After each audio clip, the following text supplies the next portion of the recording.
الحمد لله العزة والعلا والصلاة والسلام على سيد الأشرف الأنبياء شمس الضحى بدر الدجى صدر العلا نور الهدى. أما بعد، قال الله تبارك وتعالى في القرآن المجيد والفرقان الحميد: والذين آمنوا وعملوا الصالحات لا نكلف نفسا إلا وسعها أولئك أصحاب الجنة هم فيها خالدون. آمنت بالله صدق الله مولانا العظيم وبلغنا رسوله النبي الكريم الأمين ببركته إن الله وملائكته يصلون على النبي يا أيها الذين آمنوا صلوا عليه وسلموا تسلیما. تمام دوست برکت کے لیے درود پاک کا نذرانہ پیش کیجیے. الصلاۃ والسلام علیک یا سیدی یا رسول اللہ، الصلاۃ والسلام علیک یا سیدی یا حبیبی یا محبوب اللہ، الصلاۃ والسلام علیک یا سیدی یا رحمۃ للعالمین وعلی آلک واصحابک یا حبیبی یا سیدی یا محمد رسول اللہ. اللہ تبارک و تعالیٰ کی لا تعداد بے شمار حمد و ثنا کے بعد درود و سلام کا نذرانہ حضور تاجدار مدینہ سرور قلب و سینہ فیض گنجینہ صلی اللہ تعالیٰ علیہ وآلہ وسلم کی بارگاہ میں.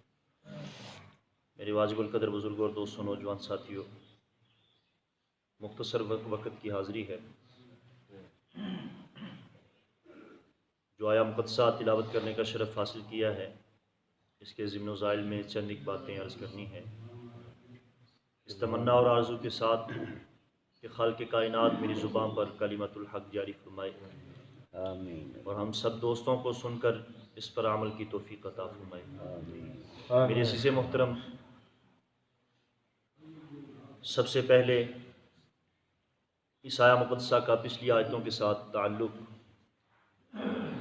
جو کہ بہت گہرا ہے کہ پچھلی آیات مقدسہ میں اللہ تبارک و تعالیٰ نے کافرین کے کفر کا ذکر فرمایا، اور اس آیہ مقدسہ میں مومنین کے ایمان کا ذکر فرمایا. دوسرا تعلق یہ، پچھلی آیات مقدسہ میں اللہ تبارک و تعالیٰ نے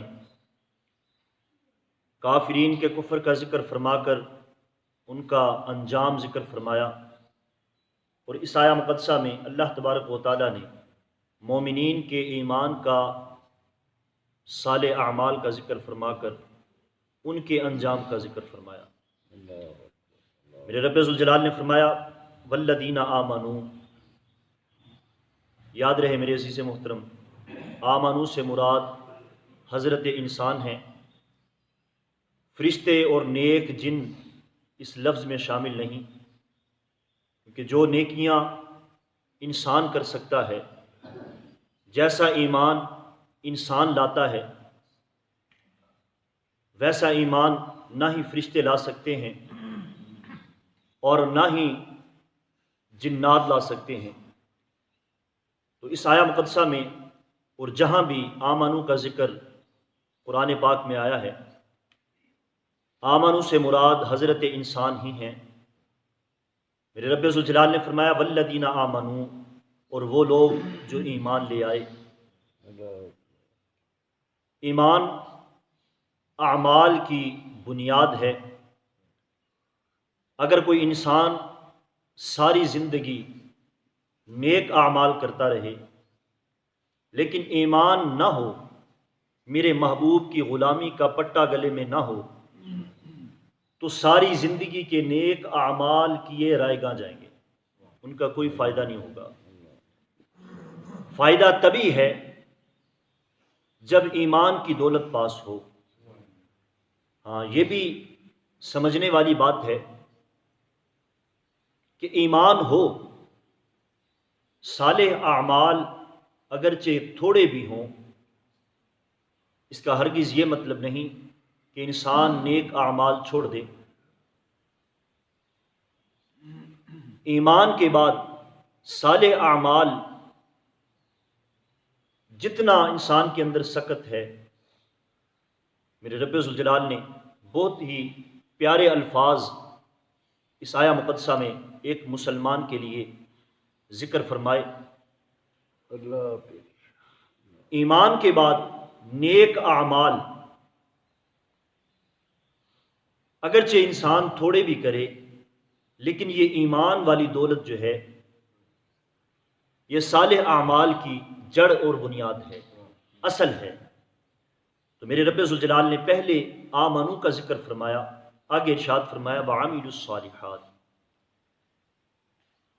اور ہمیں یہ بھی حکم دیا پس پردہ کہ صرف ایمان لا کر خالی نہ بیٹھ جانا، ایمان کے بعد اس ایمان والے درخت کو اعمال، صالح اعمال کا پانی ہر وقت دیتے رہنا، تاکہ اس کی جڑ ہری رہے۔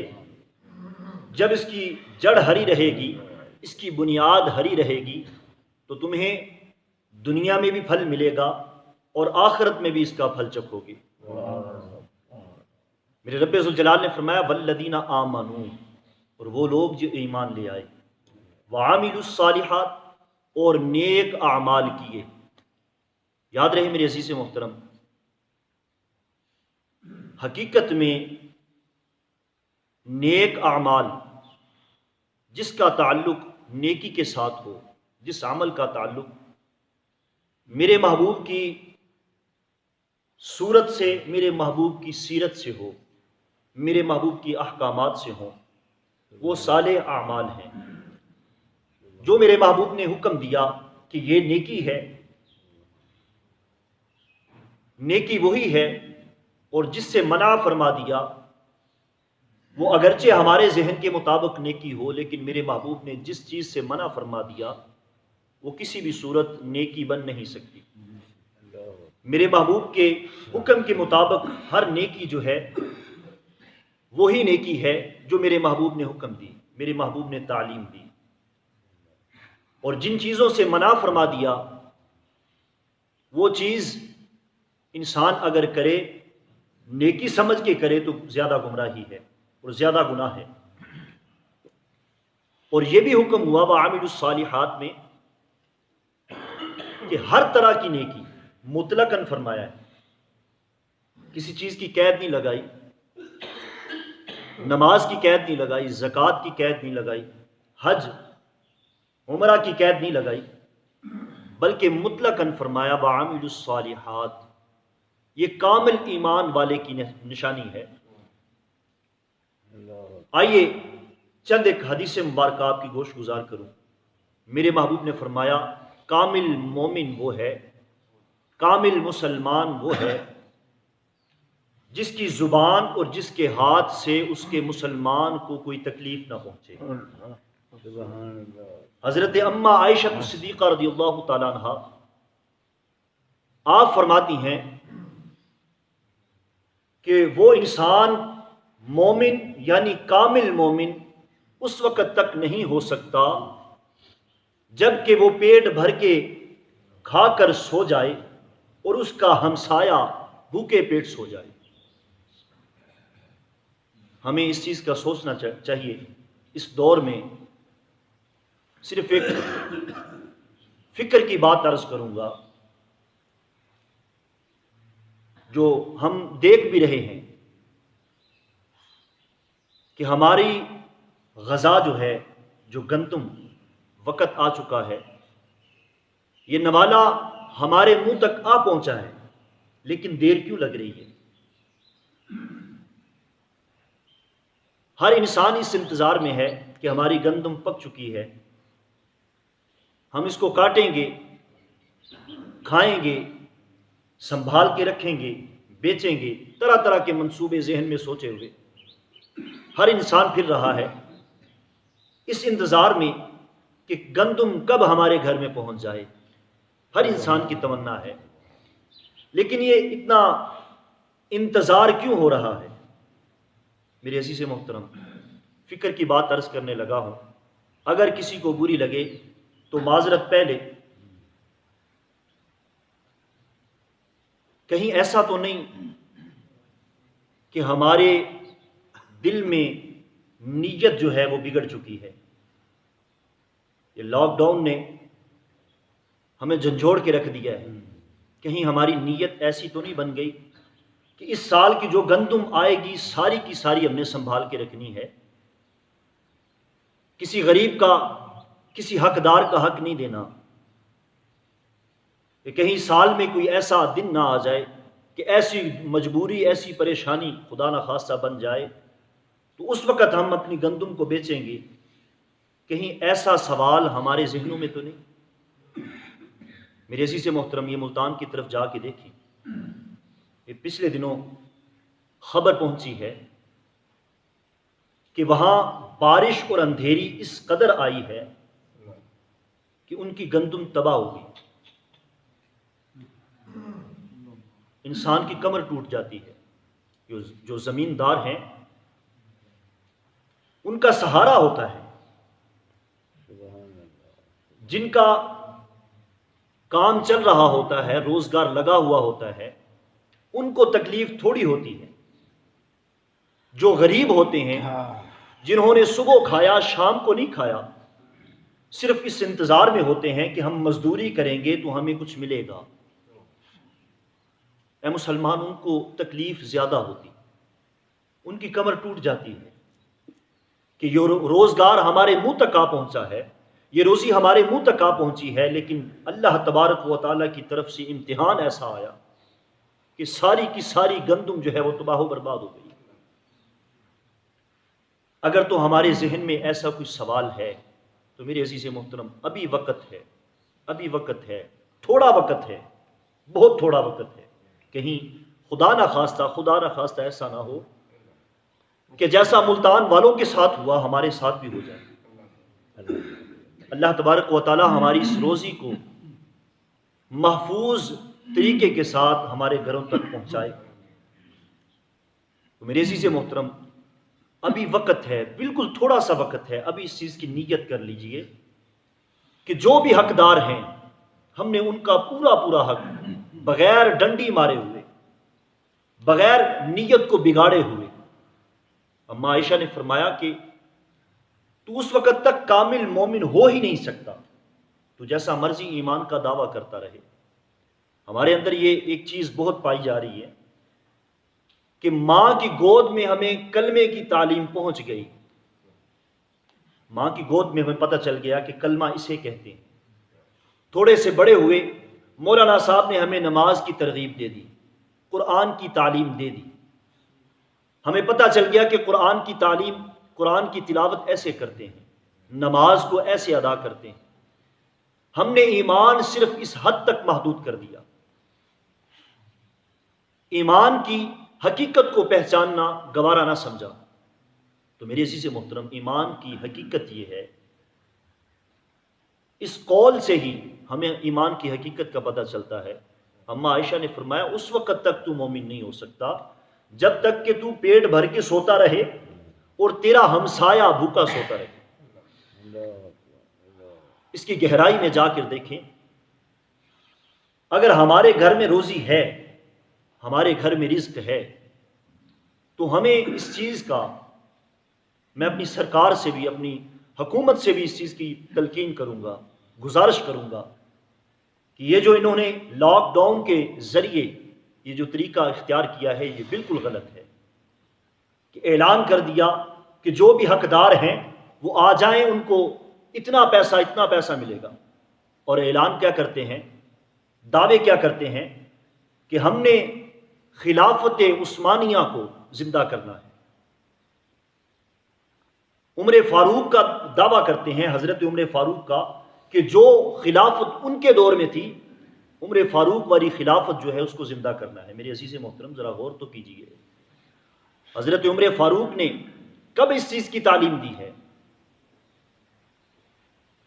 میرے عمر فاروق تو وہ ہیں کہ اگر کوئی بچہ گھر میں رو رہا ہے، میرے عمر فاروق گھر تک پہنچے، اس اماں کے گھر تک پہنچے، جا کے دروازہ کھٹکھٹا کے پوچھتے ہیں، اے اماں تیرے بچے کیوں رو رہے؟ اماں پہچانتی نہیں تھی کہ وقت کا خلیفہ ہے۔ اس اماں نے کہا کہ عمر کی جان کو رو رہی ہوں، جب سے وہ خلیفہ بنا ہے ہمیں ہمارا حق نہیں پہنچا، تڑپ گئے، اسے کہتے ہیں خلیفہ۔ اسی وقت گئے، سامان اٹھایا، اپنے کندھے پر، اپنے کمر پر بوجھ اٹھا کر جس وقت چلنے لگے نا، غلام نے عرض کی یا عمر فاروق یہ بوجھ مجھے دے دیجئے، میں اپنی کمر میں اٹھا لیتا ہوں، آپ وقت کے خلیفہ ہیں۔ میں آج کے خلیفہ کو اس چیز کی گزارش کروں گا کہ کیمرے کے سامنے لوگوں کو دکھاوے کے لیے رونا کہ میں اس قوم کے دکھ میں برابر کا شریک ہوں، یہ بہت آسان ہے۔ لوگوں کو دکھاوے کے لیے رونا اور ہاتھ میں تسبیح پکڑ دینا یہ بہت آسان کام ہے۔ اگر تو عمر فاروق کی خلافت کا دعویٰ کرتا ہے تو میرے بھائی تجھے ہم نے ووٹ دیا ہے، آنا ذرا دیکھ کہ امت مصطفیٰ کس حال میں تڑپ رہی ہے۔ آج تو نے جو روزی لوگوں کے گھروں تک پہنچائی ہے اس میں بھی میری زبان زیب نہیں دیتی، اگر غیر مسلم سنے خدا کی قسم وہ بھی شرم سے پانی پانی ہو جائے۔ آج جو آٹے ہم نے غریبوں کے گھر میں پہنچائے ہیں کس حال میں پہنچائے ہیں؟ میرے عمر فاروق بوجھ اٹھا کے گھر میں پہنچ رہے ہیں۔ غلام نے عرض کی یا عمر فاروق یا خلیفۃ المؤمنین یہ بوجھ مجھے دے دیجئے۔ آپ نے فرمایا کیا قیامت کا بوجھ میرا اٹھا سکے گا؟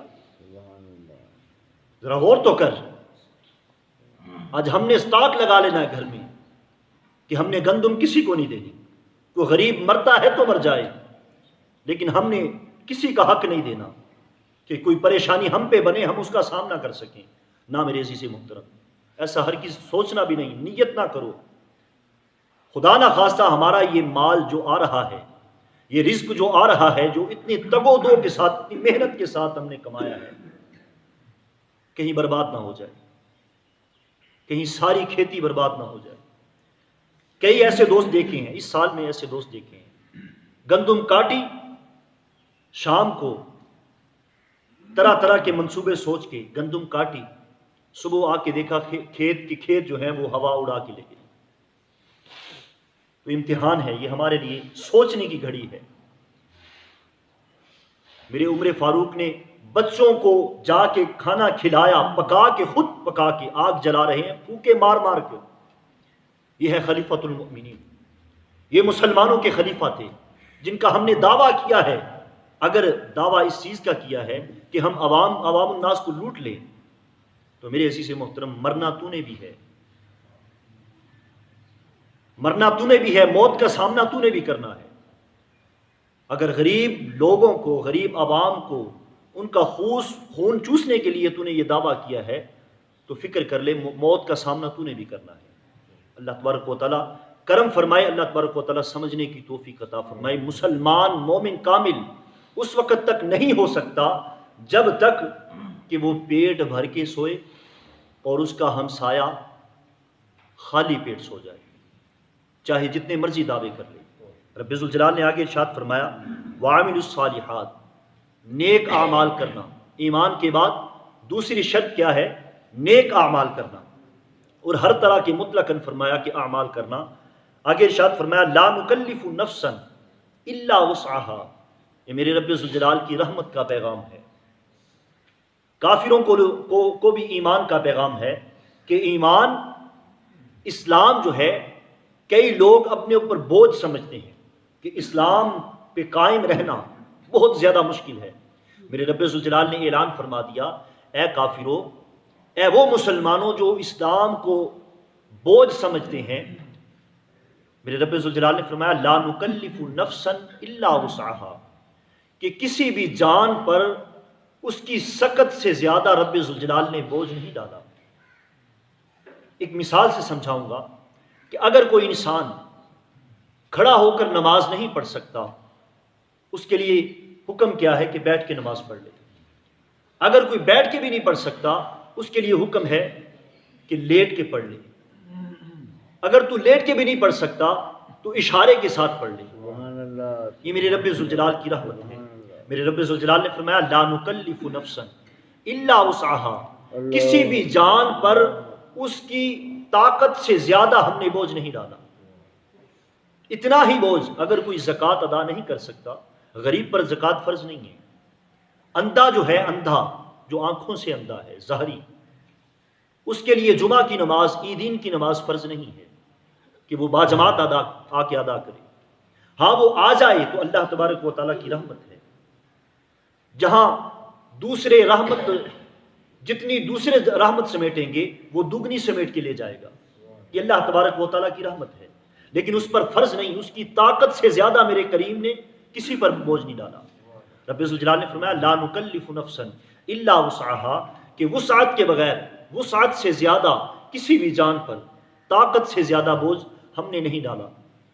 آگے ارشاد فرمایا اولئک اصحاب الجنہ، جو نیک ایمان کی دولت اس کے پاس ہو، ایمان لائے، نیک اعمال کرے، ہر انسان کے دکھ میں شریک ہو، اس کی زبان سے، اس کے ہاتھ سے کسی مسلمان کو تکلیف نہ پہنچے، تو رب ذوالجلال نے فرمایا اولئک اصحاب الجنہ، یہ وہی لوگ ہیں جو صاحب جنت ہیں۔ اصحاب صاحب سے بنا ہے، صحابہ صاحب کا لفظی معنی وارث بھی ہوتا ہے، تو ترجمہ یہ ہوگا کہ یہی وہ لوگ ہیں جو جنت کے وارث ہیں، جن کے لیے جنت منتظر ہے۔ یہی وہ لوگ ہیں کہ جن کے لیے جنت سنواری گئی ہے، جنت کی تمام تر نعمتیں۔ اب سوال ذہن میں پیدا ہوتا ہے کہ جنت کی نعمت تو ہے جو مرنے کے بعد انسان کو ملے گی۔ اس شاکان مصطفیٰ فرماتے ہیں کہ کامل مومن ہمیشہ جنت میں ہے، کامل مومن جو مکمل ایمان کی دار و مدار میں ہے، دائرے میں ہے۔ اس شاکان مصطفیٰ فرماتے ہیں صلی اللہ علیہ وآلہ وسلم کہ وہ زندگی یعنی دنیا میں بھی جنت میں ہے، مرنے کے بعد، قیامت کے بعد تو جنت میں جائے گا ہی۔ ایک انسان کی قلب کی زندگی ہے یعنی دل کی زندگی، اور ایک انسان کے قالب کی زندگی ہے یعنی جسمانی زندگی، ایک روحانی زندگی جس کا تعلق دل سے ہے، اور دوسری جسمانی زندگی۔ شاکان مصطفیٰ صلی اللہ علیہ وآلہ وسلم فرماتے ہیں کہ انسان قلبی طور پر جو کامل مومن ہے، وہ قلبی طور پر، دلی طور پر ہر وقت جنت میں ہے۔ اس کی وجہ بیان فرماتے ہیں، اس کی وجہ یہ ہے کہ اس دل میں یار کا ٹھکانہ ہے، اس دل کے چاروں اطراف صرف یار کی محبت سے بھرے ہوئے، اغیار کا تصور بھی نہیں۔ وہ اگر دنیاوی کام کرتا بھی ہے، پہلے یہ سوچتا ہے کہ میرا یار کس کام میں راضی ہے۔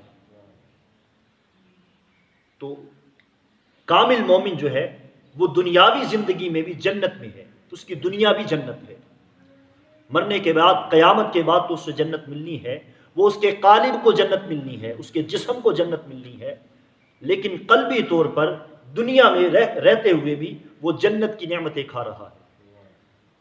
اب سوال یہ پیدا ہوتا ہے کہ یہ جو جنت کی نعمتیں ہیں یہ عارضی ہیں؟ تو میرے رب ذوالجلال نے اعلان فرما دیا، اے خوش بخت انسان، اے خوش بخت مومن مسلمان، ہم فیہا خالدون، یہ جنت کی نعمتیں ایسی نعمتیں ہیں، اور یہ جنت کا مالک ایسا مالک ہے کہ ایک وقت اس کو مالک بنا دیا، جب مالک بن گیا ہم فیہا خالدون، تو پھر بھی یہ ہمیشہ ہمیشہ اس کا مالک رہے گا، ہمیشہ اس جنت میں رہے گا۔ جنت کی تمام تر نعمتیں کسی وقت کے لیے خاص نہیں بلکہ ہمیشہ کے لیے خاص ہیں۔ اللہ تبارک و تعالیٰ کی بارگاہ میں دعا ہے خالق کائنات حق شناسی کی توفیق عطا فرمائے۔ اللہ تبارک و تعالیٰ قرآن پاک کو صحیح طریقے کے ساتھ سمجھنے کی، سمجھ کر ان پر عمل پیرا رہنے کی توفیق عطا فرمائے۔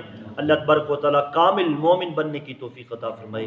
آمین ثم آمین، وآخر دعوانا الحمدللہ رب العالمین۔